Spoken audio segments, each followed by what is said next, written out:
Well, good morning. If you're visiting with us today, be grateful that you've got plenty of places to find to sit. We've got about 150 of our people away this weekend at our a camp that Janice and I run for young people each spring, and many of them are there and their parents this morning.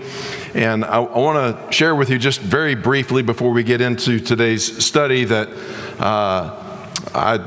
I see a generation rising up to take their places in the kingdom of God, and it is very powerful, the level of devotion that I'm seeing among our young people, that I really can't remember a time in my life when I've seen as many young people who are as serious-minded and devoted in serving the Lord and serving one another and trying to be His people even in their youth, and to manifest what it means to be a disciple of Jesus in such powerful ways. And so even though they're not with us physically this morning, I send you greetings from them in the spirit that they are doing well.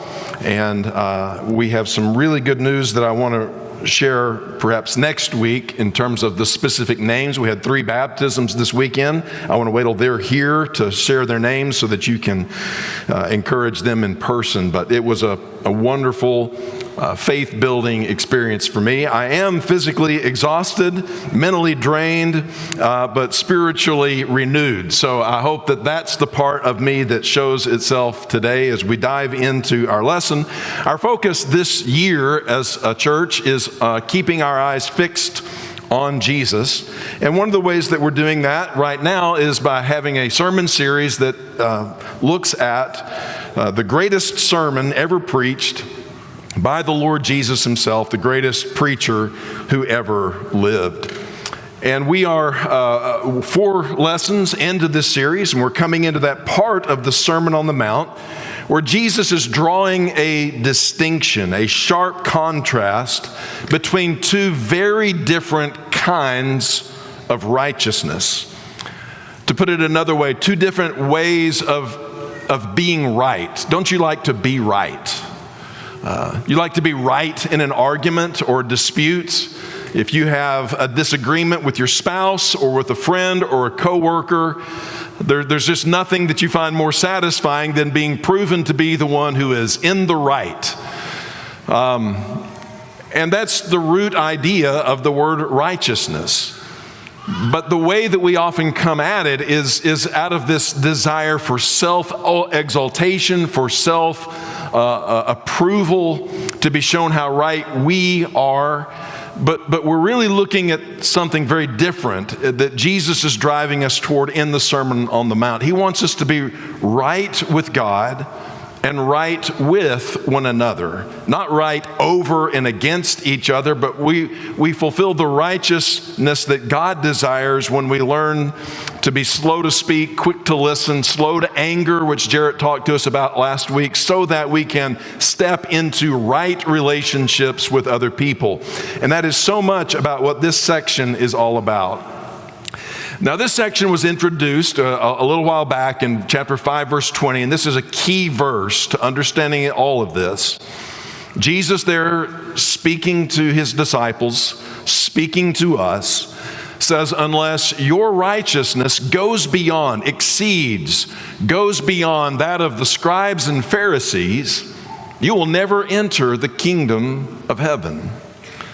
Now, He's not saying right there, you're not going to go to heaven when you die. That may be true, but I don't think that's the emphasis of the phrase entering into the kingdom of heaven. He's saying to them just a matter of fact, you're never going to be able to step in, experience, and appreciate the reign of God in your life as long as you are pursuing righteousness the way that the scribes and the Pharisees are going about it. And it's not going to be a matter of you just doing more of what they are trying to do. If you're not going to try harder than the Pharisees tried hard at being righteous the way that they envisioned being righteous.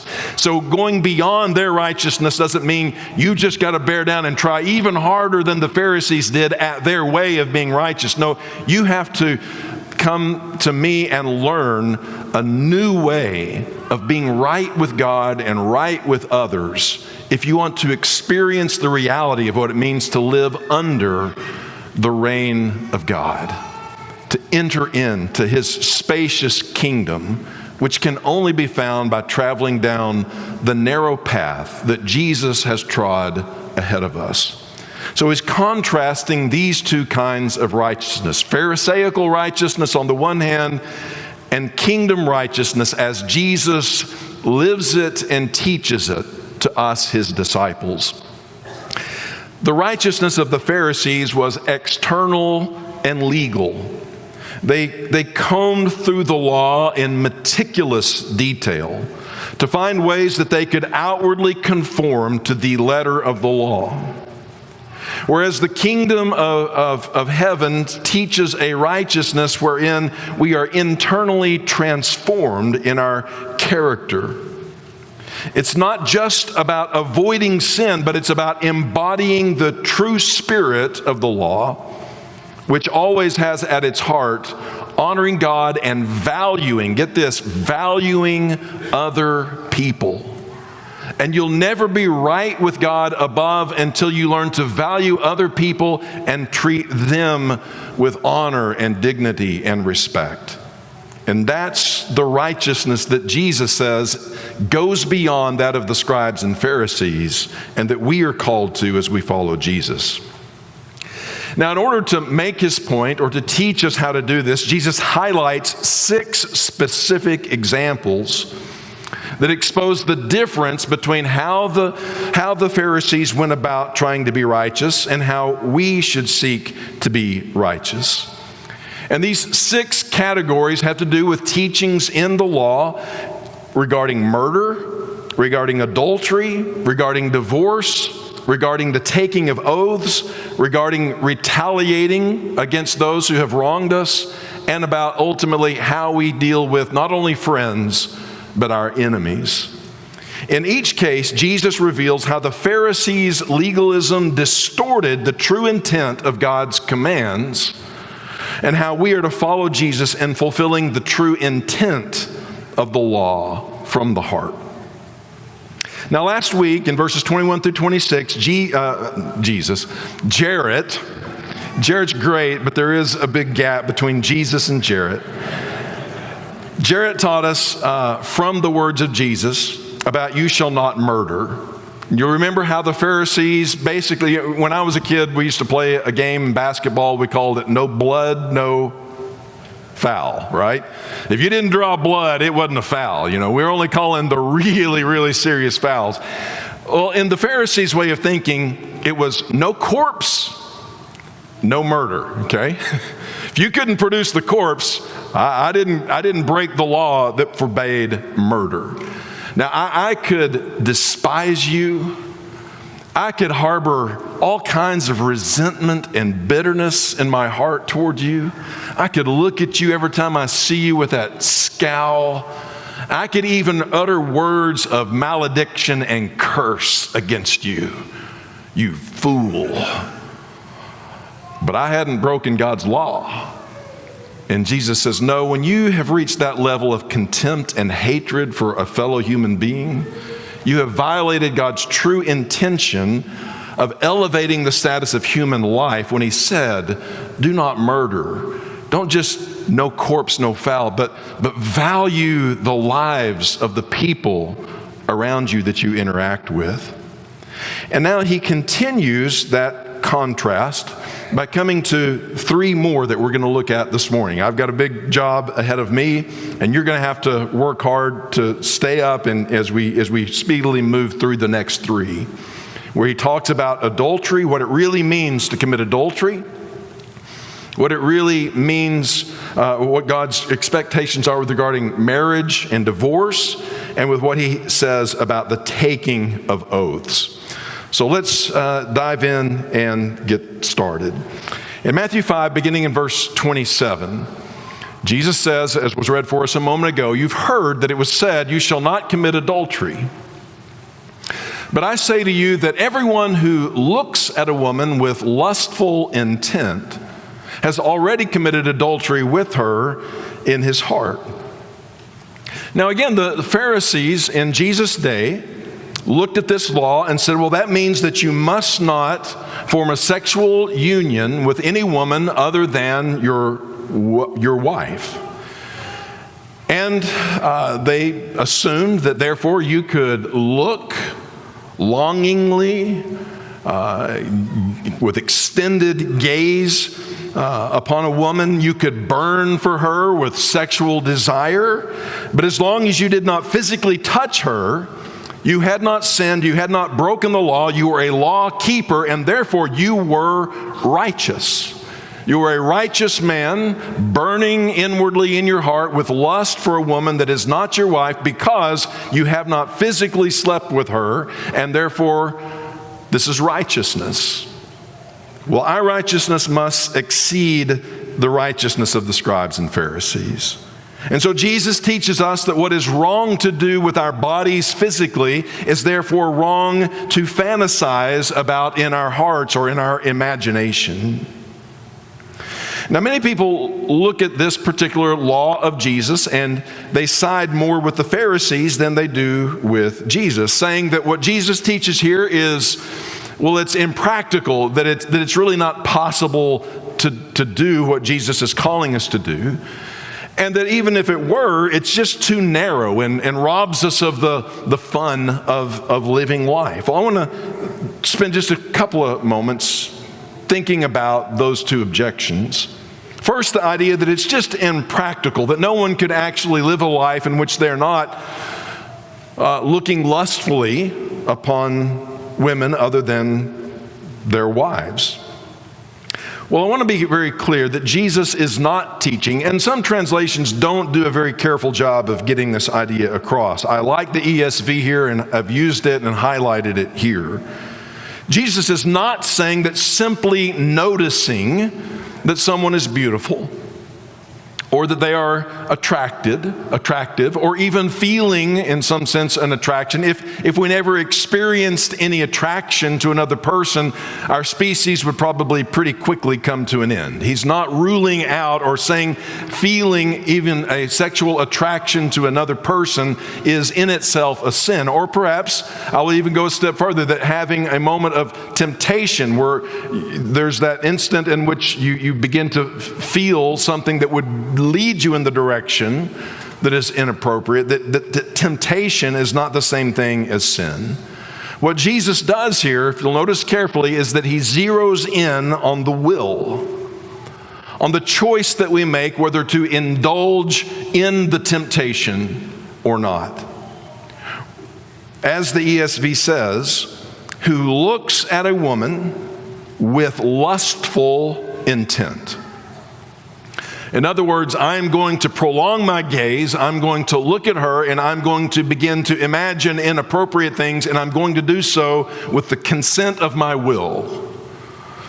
Jesus says to do that is to commit adultery in the heart.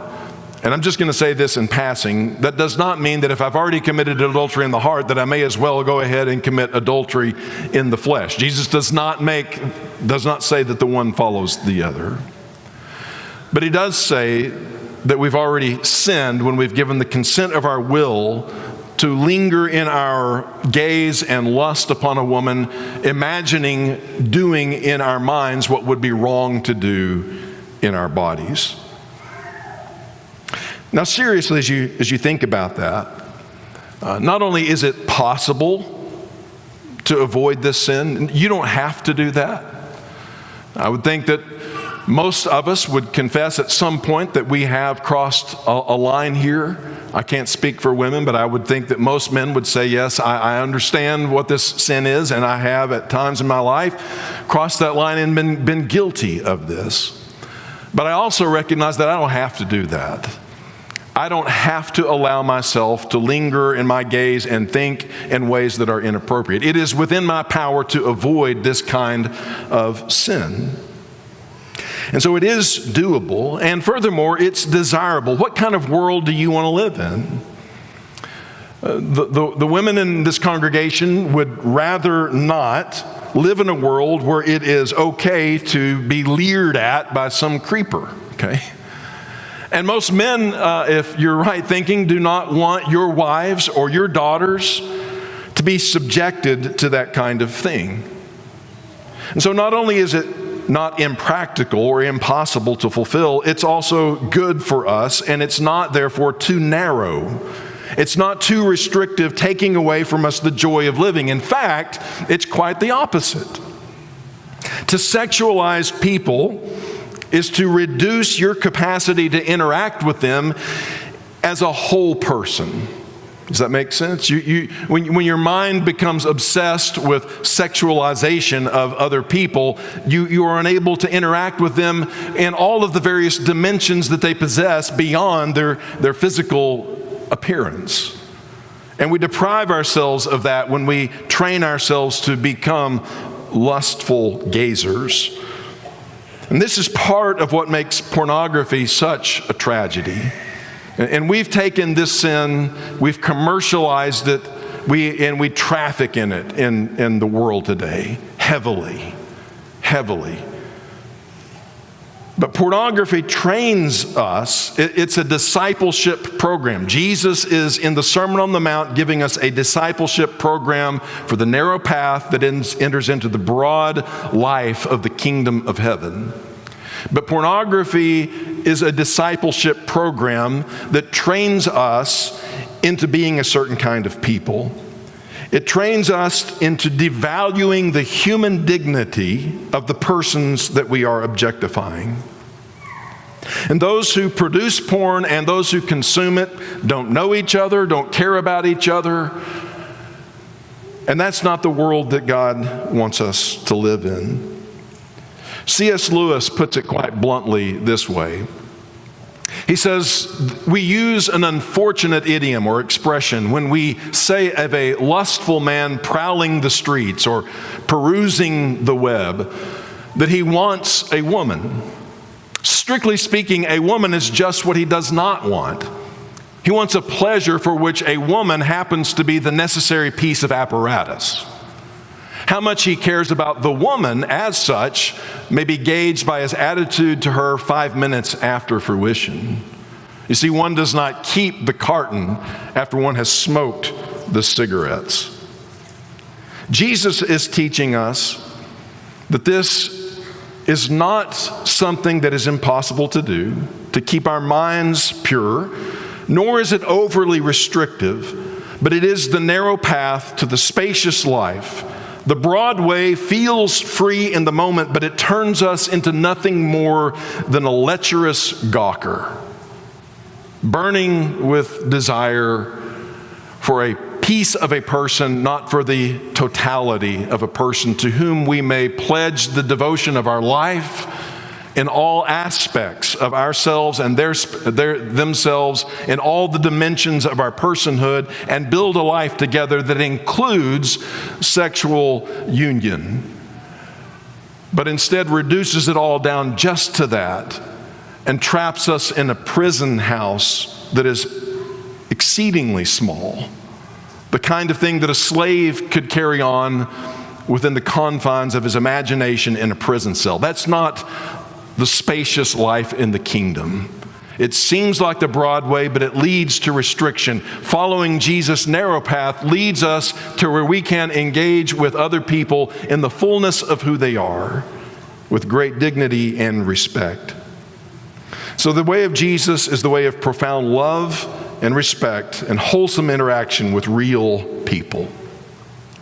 Now, Jesus drives this home with hyperbole, an over-exaggeration for the sake of emphasis in verses 29 and 30, where he says, if your eye offends you, pluck it out. If your hand offends you, cut it off. Throw it away. It's better for a part of you to perish than for all of you to be cast into the fire of hell. Now, some people throughout history have taken these words very literally, and they are to be taken seriously. They are not to be taken literally. Jesus uses hyperbole very frequently in his teaching, and it's not so that we can ignore that. That's not the point of saying it's hyperbole. It's in his way of emphasizing something so that we take it seriously.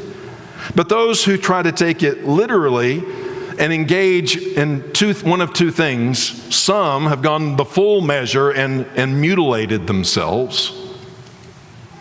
And others have simply moved into places where they will never see a woman, not even relatives or any woman, and they will go their whole lives sometimes in communities where they never have to look upon a woman, and therefore believing that this will aid them in the process of not looking with lustful intent upon a woman. But I think that this men isolating themselves from women leads to two problems. One, in thinking that women are the problem. And number two, is just another form of the Pharisaical legalism. It shifts our focus again to external control rather than internal transformation. Dallas Willard puts it this way, speaking of those who would take this view. In their view, the law could be satisfied and thus righteousness attained if you avoided sinning. You are right if you have done no wrong. You could avoid sinning by simply eliminating the bodily parts that make sinful actions possible. Then you would roll into heaven a righteous, mutilated stump. It's pretty graphic imagery. Cut off all the arms, all the eyes, all the parts of the body that you think you could sin with, and you can just roll into heaven. But look, you can roll into heaven a righteous, mutilated stump that is filled with lust in your heart. And you've not actually dealt with the reality of the problem. The issue is who you are, not what you can or can't do because of missing body parts. And that's why Jesus says in another place, Mark 7, from within, out of the heart come evil thoughts, sexual immorality, theft, murder, adultery, coveting, wickedness, deceit, sensuality, envy, slander, pride, foolishness. All these evil things come from within, and they defile a person. You can't say, well, I'm going to sequester myself from society. I'm never going to be around another woman as long as I live because women, they cause problems. That's not the answer. Nor is it gouging out literally the eyes, but rather taking Jesus seriously enough to gain the self-control and the self-mastery that we do not give ourselves over to the burning desires of lust and thus reduce ourselves and reduce other people into caricatures of their reality. And the same principle that Jesus established for murder and anger in the heart, he establishes for adultery, not only something that's to be avoided physically, but to be avoided in our hearts. And this same principle also holds true for the next two contrasts that Jesus makes between the righteousness of the Pharisees and the righteousness of Jesus' kingdom. So moving on to verses 31 and 32, he makes the third of these contrasts. Whoever divorces his wife, let him give her a certificate of divorce. But I say to you that everyone who divorces his wife, except on the ground of sexual immorality, makes her commit adultery. And whoever marries a divorced woman commits adultery. Divorce was very common in the first century. In first century Judaism and in the larger Roman world, it was extraordinarily frequent for a man to divorce his wife. And in Jewish society, it would always went that way. Some Roman women could divorce their husbands, but in Jewish society, it was the men alone who had the rights to divorce their wives.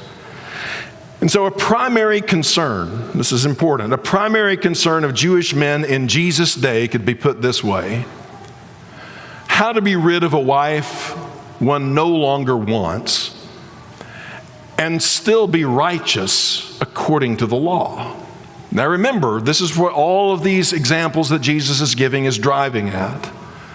The Pharisees and scribes wanted to be righteous according to the law. And so if we strictly observe the requirements of the law, how can we get rid of this woman that no longer pleases me, that I'm tired of. And besides that, I've had my eye on a newer model. Now, I haven't committed adultery because I haven't physically been with her, though I have had lots of fantasies in my imagination. And I need, because I want to be with her, a way to be rid of the one that I got.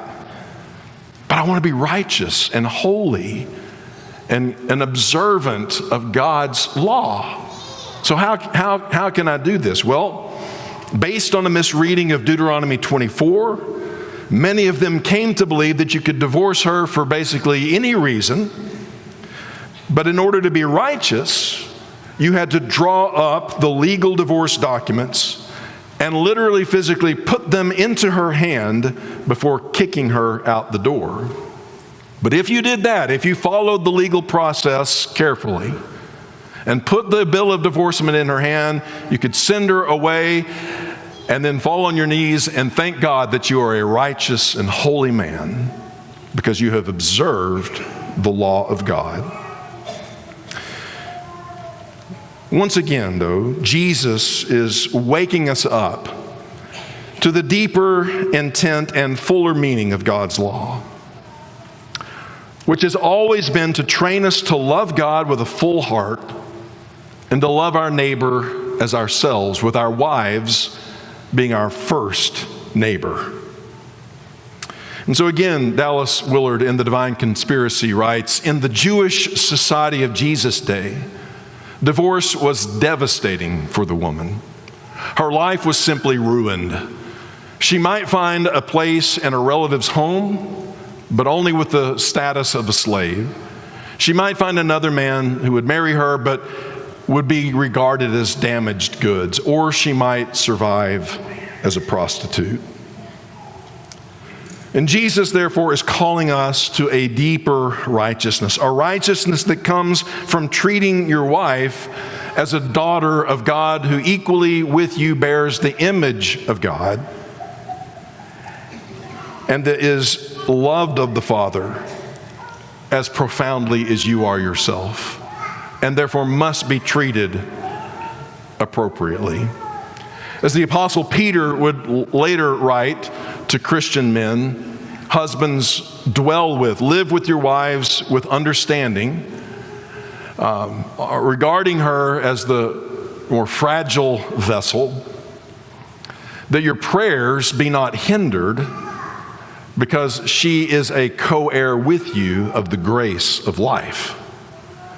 See, for many men in the past and too many today, regard their wives simply as second class, not as co-heirs, equal status before their Father in heaven, who are to be regarded and valued and loved and treated with dignity and respect and honor, but rather can be dismissed to fend for herself in an uncaring world.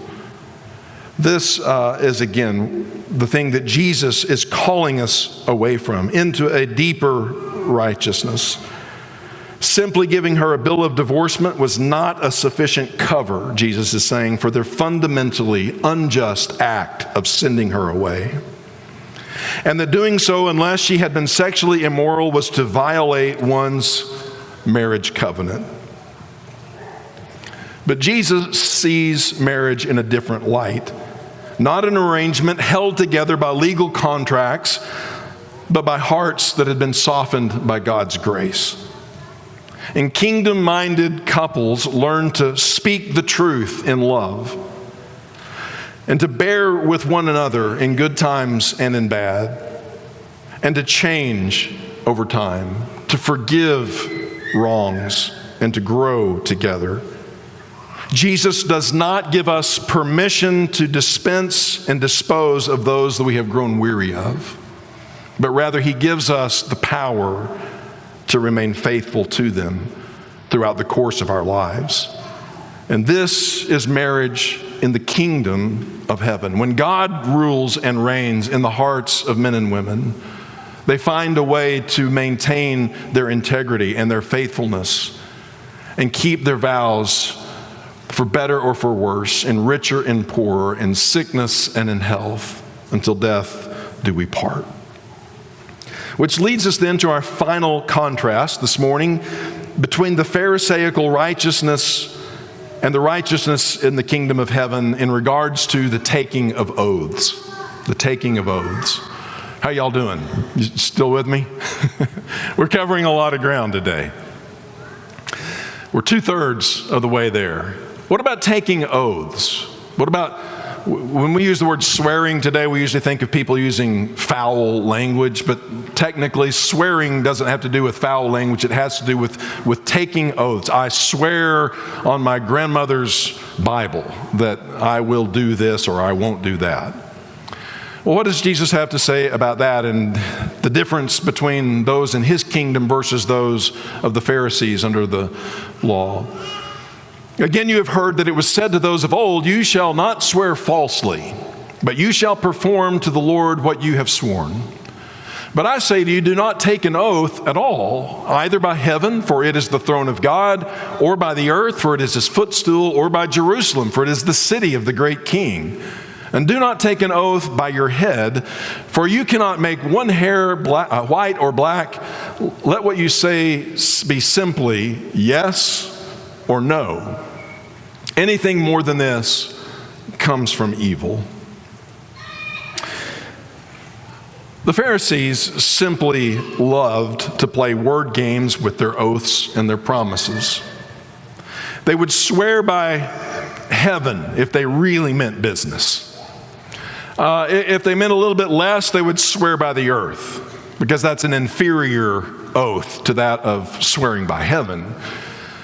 And maybe they would swear by Jerusalem because they attached some significance to that city. Or maybe they would just swear by their own head, pledge my life upon the word that I'm about to speak. And the point was that you could perhaps gauge the level of commitment that a person had to the promises that they were making based on the value of the thing that they were swearing by. Does that make sense?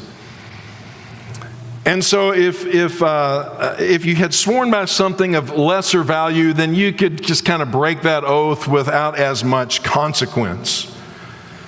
But Jesus says, stop playing with the word games. Have enough regard for yourself and for others to treat your words as sacred. Because here and as elsewhere, I think Jesus uses this hyperbole. I don't believe that Jesus is here giving us an absolute ban on ever taking an oath. If you're of that conviction, then don't do it. But I believe that we have examples of the Apostle Paul, for instance, on numerous occasions, swearing an oath. I think even in the book of Revelation, we see the swearing of oaths as right hands are raised and statements and promises are given. So what is Jesus getting at here? He's saying here that anytime in the kingdom of heaven that we make a promise, that we need to say what we mean and mean what we say, and we do that out of a reverence for God, and we do that out of regard for ourselves, and we do it out of respect for other people. Don't be the kind of person who breaks their promise because, well, I had my fingers crossed. Or I swore by the temple, but I didn't swear by the gold on the temple. I like to find the fine print, the outs, so that I can break my word and get out of the commitment that I've now come to find to be quite inconvenient or costly. But rather be to the kind of person who can make a promise and if it turns out to be harder than I thought it was going to be, to keep it. Again, you value yourself, you reverence God, and you care enough about other people that you just keep your word anyway. You keep your oaths. And in the kingdom of heaven, it should be so rare, such an uncommon thing for anyone to ever break their promise. It just no longer is the practice among us that we would swear by an oath. That when she says yes, she means yes. And when he says no, then you can take it to the bank. The word is no. that we are people of integrity, and we care about others enough to keep our word to them. And as we wrap this up, I want us to notice that all three of these issues that we've covered this morning, as well as the one Jarrett covered last week, murder, lust, divorce, and oaths, all revolve around a common thing, and that common thing is our desires. We, as humans, we get a bad case of the wants every now and then, don't we? Man, I want this. I want this so bad. I'm just filled with desire for this. And in fact, I'm so filled with desire for something, and you are so much in my way of getting what I want, I'll just take you out. I'll murder you, I'll curse you, I'll do whatever it takes to get you out of the way to get what I want. Because what I want means more to me than your life. Or what I want is to be with someone sexually, and I'll just minimize them to just their sexual nature, and I'll just give myself over with my desire and lust to just dwell upon that and seek the fulfillment of my sexual appetites to the exclusion of the wholeness of a relationship with another person. Or I want to be with someone else, or I'm so sick and tired of him or her that I'm just going to divorce them and send them away. Let them fend for themselves in the world. Or again, I made a promise and it's hard to keep, and now I want to do something else. I want to be free from the commitment that I've bound myself to through a promise to someone. And since I didn't swear by the highest thing, I'll just conveniently break that commitment off. In all of these, our desires are ruling us and controlling us, but that's no way to build a life. I mean, what kind of person are you going to become if you live by every momentary whim and desire that pulls you this way and that? You will be disintegrated as a human being. You will be pulled in so many different, torn in so many different directions. I said porn. Yeah, that's just go ahead and say it. I meant to say pulled and torn, and it came out porn. And porn is something that tears and pulls us in all this different directions. I saw the look on everybody's faces. What did he just say? All these things pull us in all of these different directions. They tear us apart. We give our word, we break our word, and when we do that, we are the ones that are most broken by it until there's nothing left. And so don't come to the Sermon on the Mount. Don't come to the words of Jesus and say, it's just too restrictive. The path is too narrow. It is a narrow, it's a hard path to walk. But it leads us into the spacious kingdom of heaven where we're real people. And we're developing a society of trust, a high trust society where people keep their word, where men and women maintain their commitments to one another, where we don't just live by the law of desires and lust and murder and go after other people's wives and husbands. We're done with that. We know that is low living, it's destructive, it's corrosive. And we're going to live in the spacious, life-giving, flourishing kingdom of heaven that Jesus has already walked the path down and ahead of us. And we can walk that path and experience the beauty and joy of the abundant life that Jesus is leading us into.